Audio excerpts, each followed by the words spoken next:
So this is rental car number 30, and today I'm driving the 2017 Chevy Traverse.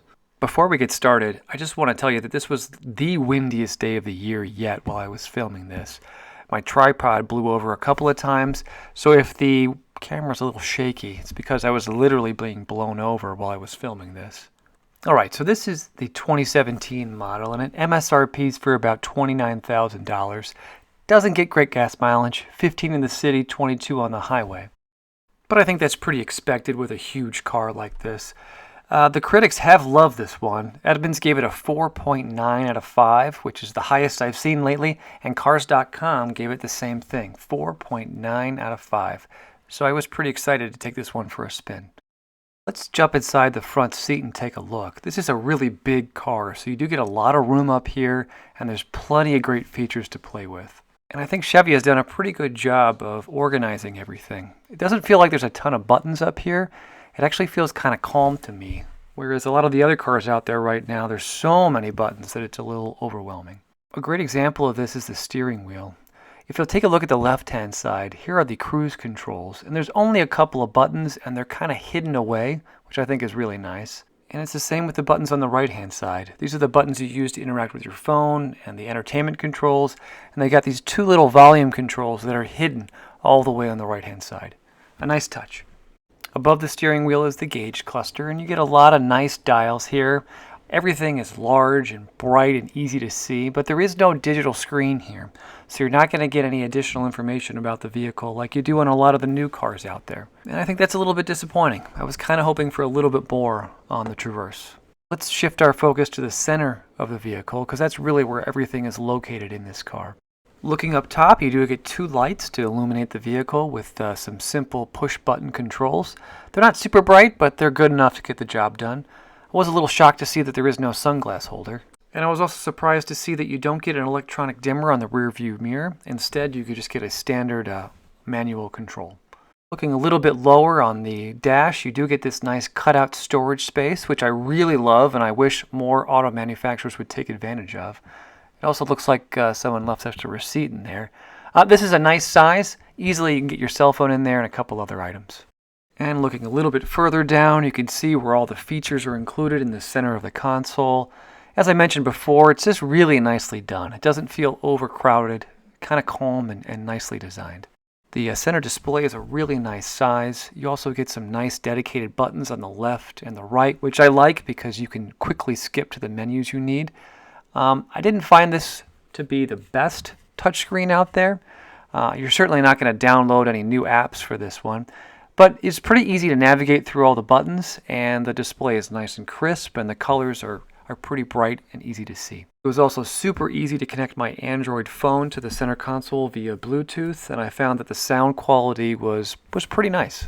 And because the screen is so large and bright, I really found it easy to use the backup camera, which isn't true for all the SUVs out there. Some of them, it's almost useless, but not in the Traverse. It's pretty nice.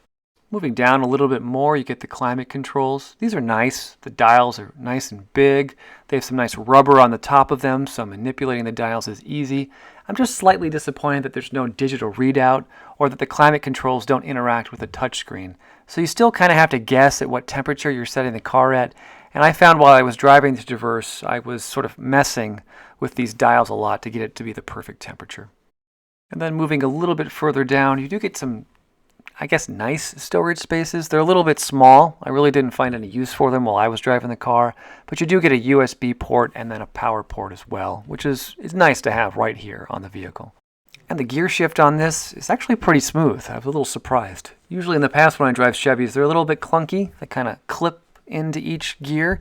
But this one was smooth and easy to use. Also two nice sized cup holders, and then an additional storage space right here, which is typically where I kept my cell phone, with a closing door, which I thought was pretty nice. The center armrest is also adjustable, which I really liked. And then inside the center armrest, you have this small storage space. It's kind of flat and small, which I thought was really nice because I actually kept things in there rather than having this deep cavernous hole where everything gets lost. Looking further to the right, you have a pretty nice sized glove box. It's pretty deep, pretty wide, which I think is nice because I'm really disappointed when the only thing I can get in my glove box is my registration and my owner's manual. But I really feel like on the Traverse you can get a lot more in there, which makes it a useful space. And a couple of quick things before we go to the back seat. The seat belts are adjustable up and down right here, which I thought was nice to make it comfortable. And the headrests are also adjustable in a lot of different ways. You can go up and down, but also out and in, which I kind of liked because I could really find that sweet spot where I was comfortable. And no blindside detection on this model. The driver and passenger side mirrors are just normal. No extra features there. And lastly, the parking brake is a push pedal. It's just kind of a pet peeve of mine. I don't really like this, but I can't imagine this is a deal breaker if you're in the market for a Traverse. Switching to the back seat, and here's where you can kind of see the wind. I mean, it was slamming this door on me over and over again. Anyway, the back seat, really nice size, a lot of nice features for your passengers to take advantage of. Here I am in the back seat. I'm about 6 feet tall. I pushed the driver's seat back pretty far, and I still have 6-8 inches of legroom, which is really nice. There's also a pretty large center armrest for your passengers, along with two pretty decent sized cup holders. And then the back of the front seat center armrest has climate controls, a USB port, a power adapter, and a storage space. Here's a close-up of the climate controls. Nice dials, rubber on top, so they're really easy to manipulate. And just in general, they feel pretty nice. The storage space underneath is, I think, big enough probably for 2 cell phones. Here's that power adapter I mentioned. And then below there you get 2 USB ports, and I think that logo on the side implies that you can actually charge your phone using these ports. And then there's the third row seat, which I gotta be honest, I didn't climb back there. There's not a lot of leg room, and I don't think there's any chance of me fitting in the back.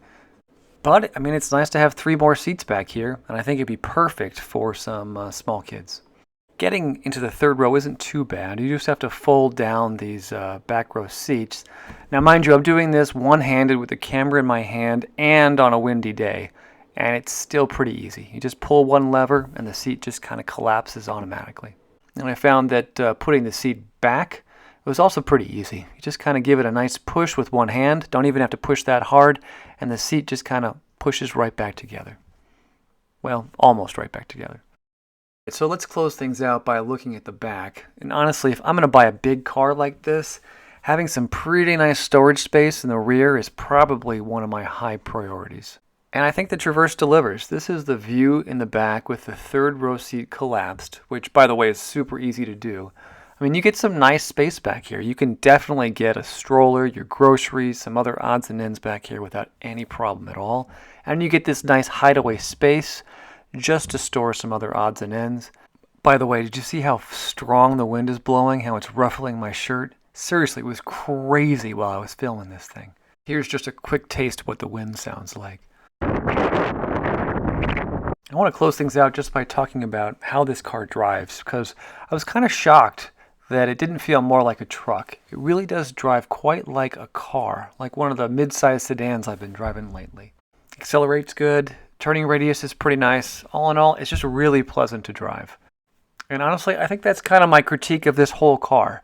It's just really nice all around. Not super special, but good enough. So I'm going to give the 2017 Chevy Traverse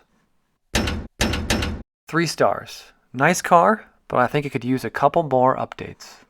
So that's it. Thank you so much for watching, and I hope you'll join me next time when I drive an absolutely brand new, I mean it had 20 miles on it, 2017 Nissan Sentra.